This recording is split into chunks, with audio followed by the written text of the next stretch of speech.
La, good morning po. Ay, good morning, Apo. La, may nagpapatanong po. Ano daw, ano yun, kaibigan mo? Opo, bagong kasal po eh. Sige, bakit daw?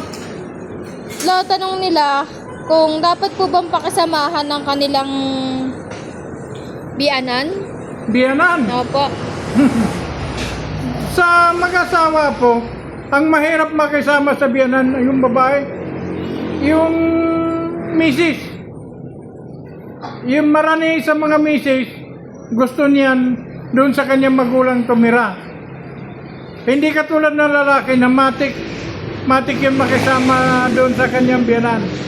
Okay, hindi ko na lang tanungin kung sino nagtanong, si babae ba o si lalaki. Pagdating sa ganun, ang tanong mo kung kailangan bang pakisamahan ng biyanan, kailangan na po. Bakit?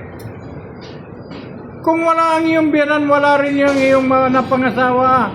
Wala rin yung maganda mong napangasawa. Wala rin yung pogi mong napangasawa. Kung wala ang iyong biyanan. Ngayon, ganito. Kung ang iyong biyanan nga at doon sa napangasawa mo, hindi maganda ang relasyon, dapat ikaw na manugang ang magbigay ng tuwid. O tutuwirin mo ang komunikasyon nung iyong napangasawa sa iyong biyanan.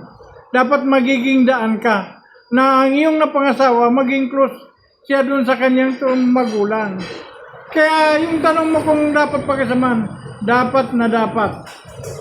Dahil napangasawa mo ito, minahal mo ang iyong asawa, mahalin mo rin ang iyong biyanan, mahalin mo rin ang lahat ng iyong ipag at ang iyong bayaw.